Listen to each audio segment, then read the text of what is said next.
What's going on, everybody? It is Coach Greg Adams back in here with another Bounce Back podcast. Ladies and gentlemen, this is podcast number 5 of the Bounce Back, the podcast series. And I want to thank each and every one of you for joining me back here today. Now, I want to get right into it.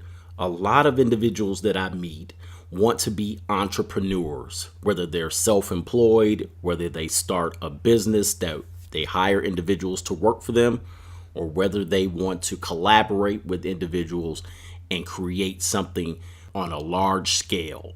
I meet a lot of individuals who want to do that, and they have their idea right in their head. The problem is they don't know how to apply it, and they don't know how to live the life of a self-employed or an entrepreneur. They see what it is. They feel like if they become an entrepreneur, they have to work less, or they have to take less orders. They don't want to be told anything. In essence, they don't want to have a boss. They want to be the boss, and they want to live that boss lifestyle. The reality is, ladies and gentlemen, you will work, and you will work day and night around the clock, because in essence, as an entrepreneur, you're always thinking.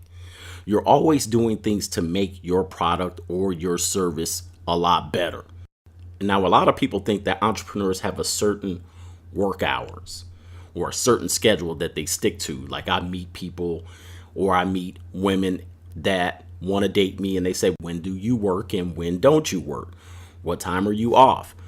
Well, the answer to that, ladies and gentlemen, if you're an entrepreneur or you're self-employed, you work for yourself, or you are the boss, you are not off. You don't have any work hours.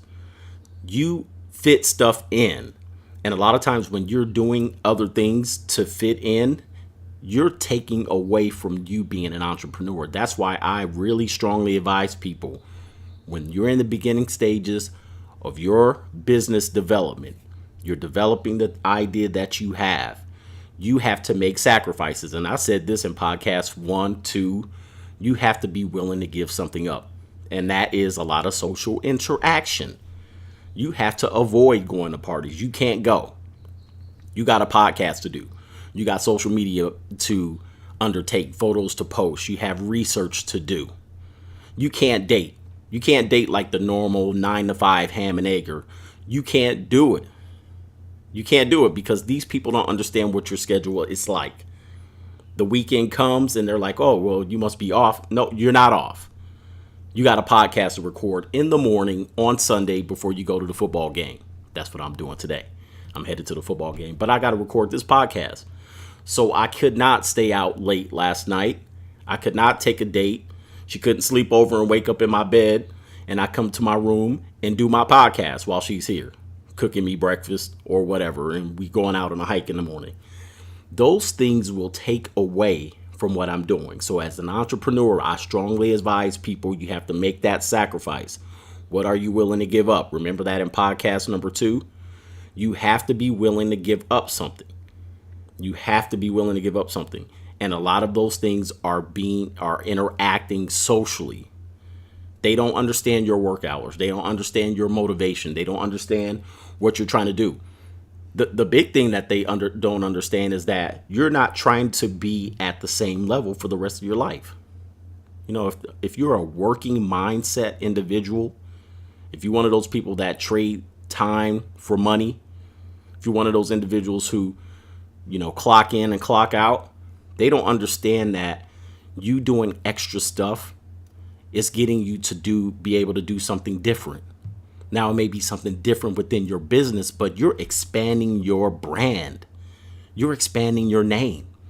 And they don't get that because they don't have a name. They're a person, but they are just a number. They're a cog in the machine.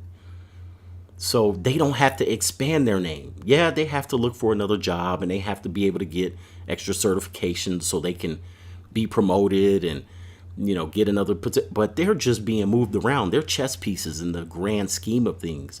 But if you're self-employed and you have a brand, which is your name, or which is the name of your business, you are not trying to be stagnant. You're always trying to better yourself and move yourself in a different position. For instance, I became a personal trainer, leaving the coaching business, becoming homeless, getting myself to be in that position.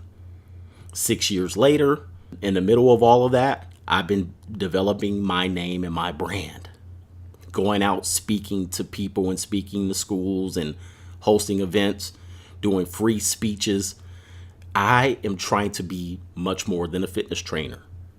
I love fitness training. I love to advise people on how to get better at that. That's what I've done for my whole life. But am I trying to be just that? Am I trying to just be just that every day? Working the same routine? No, absolutely not. So in the middle of that, doesn't matter what job you're doing, what business that you're running, what business that you're creating, you have to be willing to break out of that mold and do other things and reach out and do other things. You got to be able to brand yourself. So as an entrepreneur, you don't have hours, man. You are working tirelessly around the clock trying to better yourself. You guys got that? All right, so we're going to move on. We're going to move on to this next topic.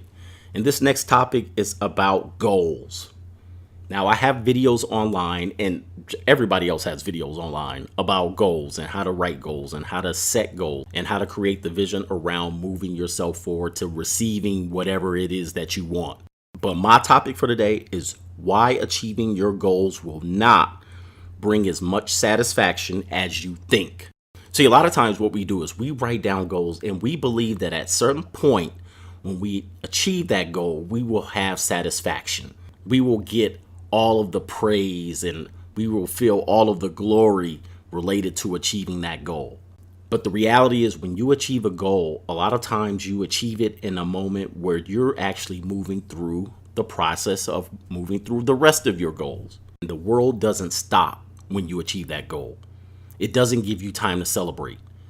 A lot of times you achieve that goal, but you have a lot of other things that will come as a result of receiving that goal. You don't have time to celebrate. You don't have time to crack open a bottle of wine and really relieve some of that tension. But I do believe that along the way, it is essential that you celebrate your small successes. So when you do get a chance, you celebrate those small successes. You celebrate those small victories. I mean, when I moved from my house to my car and 6 months later, I was able to get into an apartment and move my family here.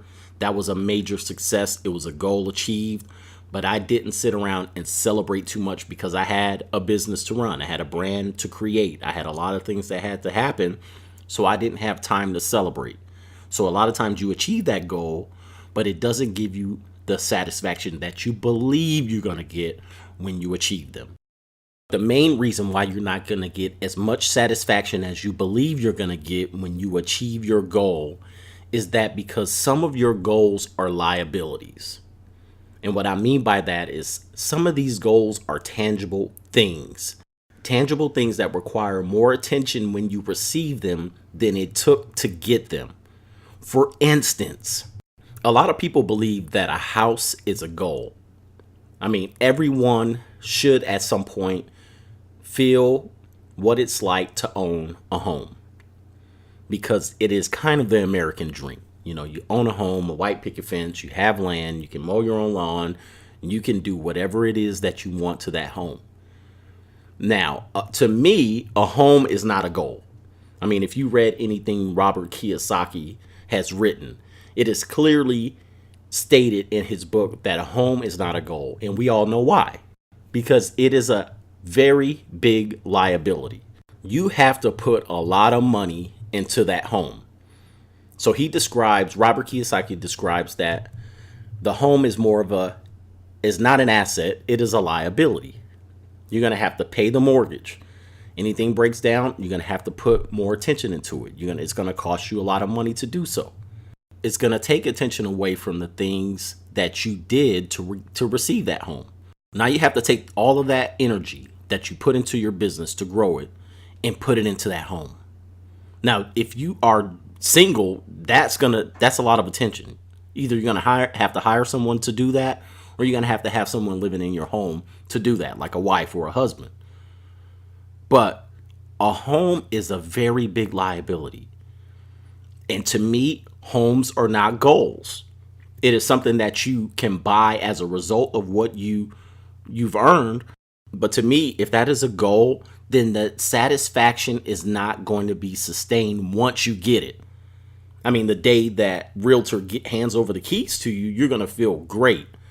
But the very next month, when that mortgage payment is due and the water heater explodes and starts leaking all over the garage, you're going to have a different experience of satisfaction when those events arise. Now, the next one I think is another liability, but a lot of people consider it a goal, and that is a car. To me, a new car is one of the worst investments that you can ever make. I mean, it is ground zero, number one. It is the number one reason why most people are in debt, because they have what I consider the worst debt there is, and that is an auto payment. Your car payment is probably killing you right now. I mean, I had a car payment. In the first year I had that car payment, I was very satisfied with the car. By year 3 of the car payment, I was just annoyed with the car. You know, the warranty has run out. The repairs are starting to mount. Your transmission is probably going out, and you're hoping that the warranty is going to cover it. And you still have the full amount of that auto payment with the interest calculated. And you're probably just now at year 3 in the auto payment, paying down the principal. Not to mention that cars depreciate rapidly the minute you drive it off the lot. Now, I'm not a financial expert, but you can find books and you can find information about this online. I'm not giving you anything new here in terms of what auto payments or what cars' values are. I mean, to me, it is one of the worst things you could do in terms of buying a new car. But related to what we're talking about, having an automobile, a new one, a luxury automobile, it does not give you the satisfaction that you believe that you will get. So to me, it is not a goal. It's not a goal. I remember when I bought my first luxury vehicle and I bought it used. But the things you don't consider, the auto payment. You know, I didn't have an auto payment because I paid all cash for it. You also have to consider the auto insurance.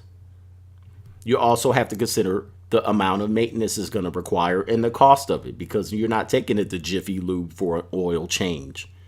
Your luxury vehicle is not going through Jiffy Lube for an auto change. What about the cost for repair? The light bulb goes out. I remember I had a BMW, my first BMW. The headlight went out. The cost of that headlight was $400. Now, I went to the AutoZone to go see if they had that light bulb on the shelf so I can replace it. It's a LED light bulb. And so this light bulb was going to have to cost $400 to repair it. And I was floored. It's a headlight. Why does it cost $400 for a headlight? Well, that's what the cost of having a luxury vehicle is. You pull up at the gas station, you're not pumping 89 gas in there. You pumping premium 91 in there. So the cost of having a luxury automobile as a goal is going to cost you. It's going to cost you. So a car or an automobile is not a goal. It is a tangible item that you want as a result of the work that you've done. And that's all it is. It's not a reason to celebrate, because your celebration is going to be short-lived if you finance that vehicle. It's going to be very short-lived. It's going to be short-lived when the first repair is due. It's going to be short-lived when you got to get new tires on it and you take it to the AutoZone to get tires. Short-lived. It is a liability. Now, for my fellas, I'm going to tell you what the next one is. The next one is types of women that you would like to date, marry, have a relationship with, have a short-term relationship with, have a short-term monogamous relationship with, have a short-term non-monogamous relationship with, have a long-term relationship with, have a long-term monogamous relationship with. Any type of woman that you're talking about that you think will improve your satisfaction with women. Any goal that you have in that. And most people are going to listen to this, and if you're a woman, you're going to be like, well, that's objectifying women.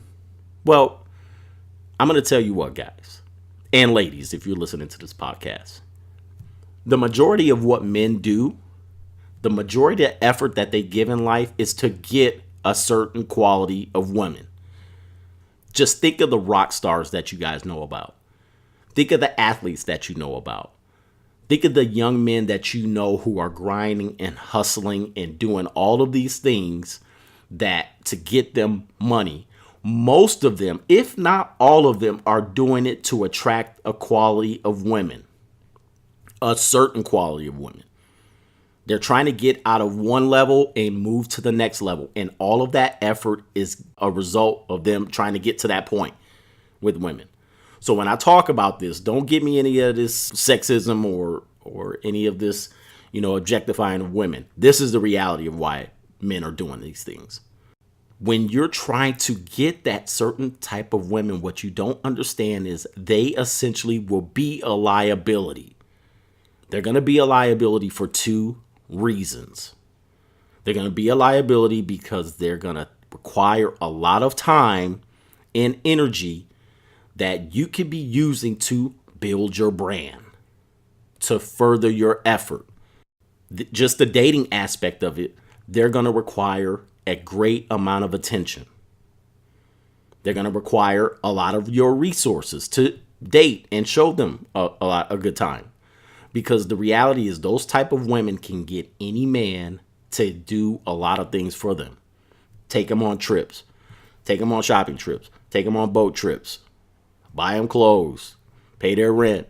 Pay their bill. They got a line of guys that want to do that. And if you believe you can give that girl the same amount of attention and do none of that, take them out to nice restaurants, then you are crazy. You're crazy. So you're going to have to step your game up if you want a certain quality of woman.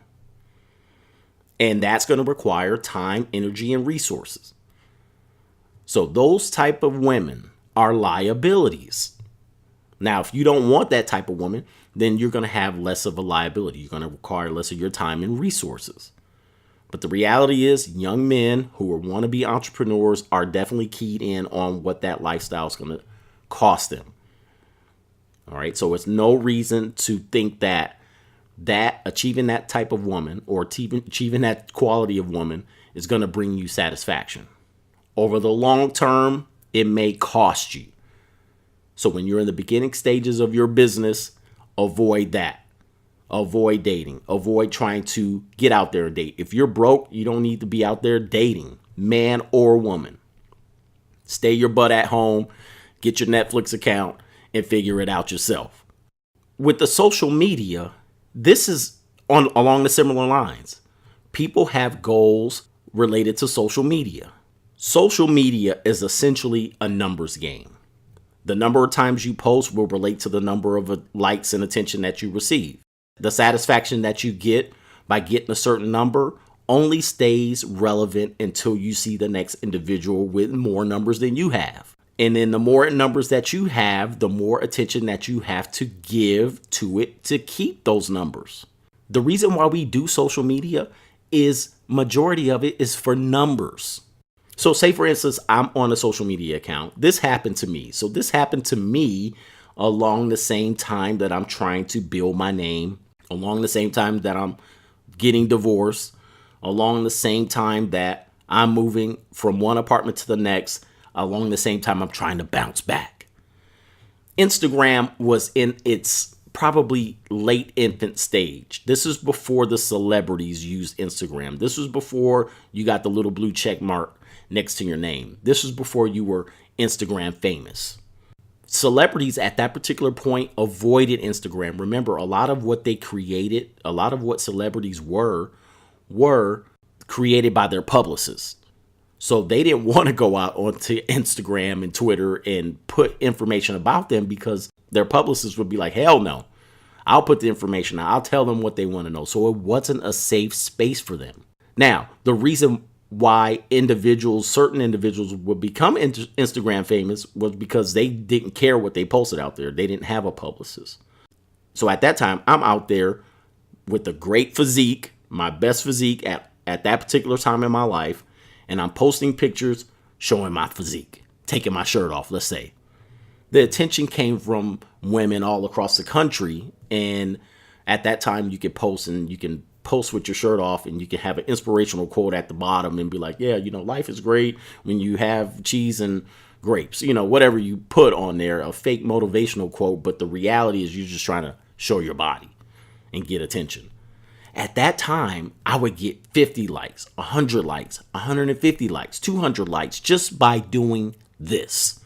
And not only that, the DMs, I don't even remember if there were DMs. Actually, there weren't DMs at that time.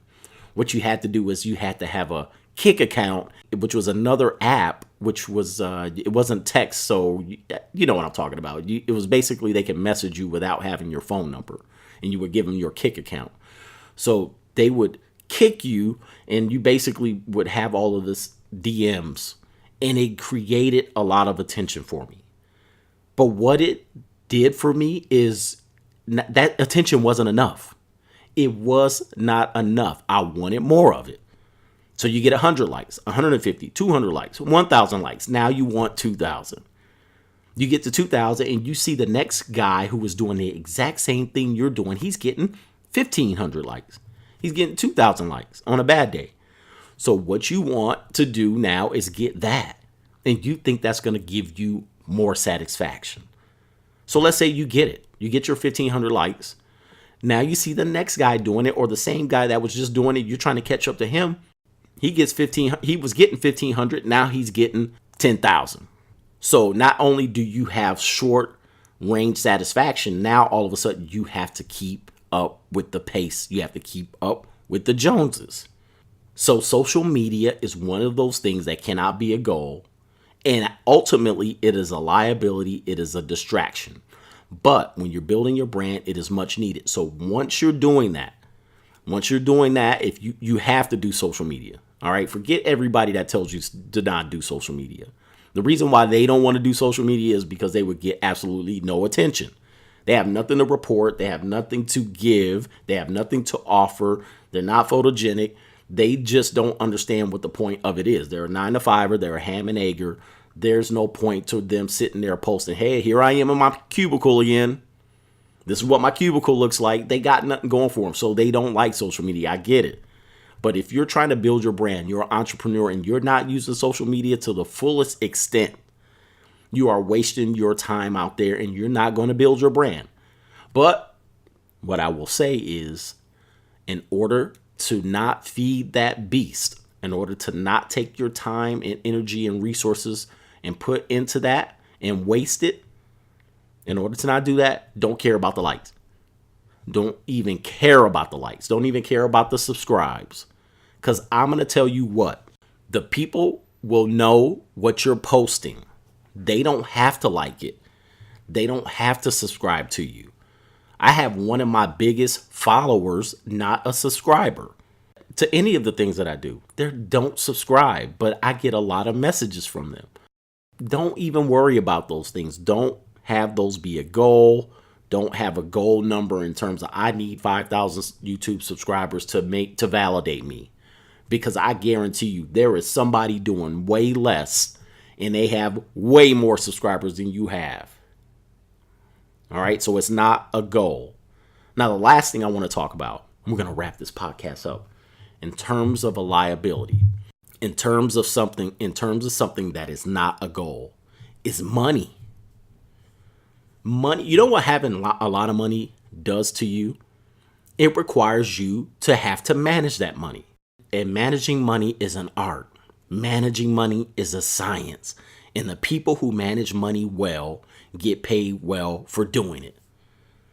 And if you're not prepared to pay someone to manage your money, you're going to lose all of your money. So money requires a lot of attention. If you're doing everything that you can to achieve a certain dollar amount, and this is a controversial subject because I know a lot of people who try to push people to make more money. I was in the real estate business and I would go to seminars and they would say, put the dollar amount at the top of your vision chart, the dollar amount that you want to have. And if you write it, you'll achieve it. And I believe that if you write it down, you'll achieve a lot of your goals. But money in a certain dollar amount means absolutely nothing once you achieve it. I'd never have a dollar amount of what I want to achieve. Because I know it is a liability. I know that it will only bring short-term satisfaction. I know that once I receive it, I will have to spend a lot of time to make sure I maintain it. I do what I do to make sure my brand name is out there. I do what I do because I love what I do. I love to help people. I love to be in the forefront. I love to offer advice. I love to do social media. I love to speak in public. I love to be able to provide for my children. I love to be able to travel. I love to be able to go shoot my guns and do my hobbies. I love my independence. I love what I do. I love to be able to do what I do. Now, if they took all of those things that I listed away from me and just handed me money, just a certain dollar amount, and I couldn't do the rest of the things that I just talked about, it would be empty. There would be an empty feeling. Sure, I would spend that money. I would have temporary satisfaction with having that money. But most likely what I would do with that money was I would create more liabilities. And I would never be able to have what I just talked about, and I would never be able to reproduce and create more money. Temporary satisfaction. That's what money is. I would love to have any amount of money in my bank account. Please, if you know how to make that happen, please do that. But I still would like to have the other things that I'm afforded to do. And as an entrepreneur, I'm afforded to do those things. A lot of ham and eggers, they don't have the ability to do what I do. I could say whatever the hell I want to say. I could do it and not worry about human resources coming down to my office and knocking at my door. I can post whatever I want on social media. I can say whatever I want to say. I could take my shirt off and take a picture, post it on social media, and not worry about being charged by sexual harassment in the next day when I went to work. I could say what I want to say. I have true freedom, way more freedom than the rest of the people that I know that clock in and clock out. And that's what I love. I love that. If I had more money, would I be able to do those things? Possibly and possibly not. You have Dan Bilzerian who's out there. He's got a lot of money and he could do all of those same things. But a lot of times that comes with a lot of criticism. Same thing when I was on social media. I had a lot more followers and I had a lot more people liking my posts, but I had a lot of critics. Now, I don't give a fuck about critics. Critics can kiss my, as Bobby Knight said. But the reality is the more money you have, the more responsibility that you have, and the less freedom that you are going to be able to afford yourself. So, money, homes, types of women or quality of women for my men who are listening, cars, social media, all of those things cannot be goals. Those are things that you're going to receive anyway with a right amount of effort that you put into it. But the type of goals that you're going to have to create cannot be liabilities. Once you get that, you'll be able to have more satisfaction in the amount of goals that you receive along the way. All right, ladies and gentlemen, that is the remainder of my time. I've hit the 30-minute mark. Ladies and gentlemen, I am headed to a football game, and I can't say what the name of the game is because I don't want to put a date on this podcast. I want you to be able to go back and listen to it, and it's relevant to that particular time, right? That's what I do. I don't put the dates on my podcast, or I don't talk about current events on my podcast because it doesn't apply. If you're listening to this 4 years later, you don't care about that. So that's it, ladies and gentlemen. I want to thank you guys again for listening to the Bounce Back Podcast. I'm going to get back to story time in the next one. But until then, have a great day. Peace.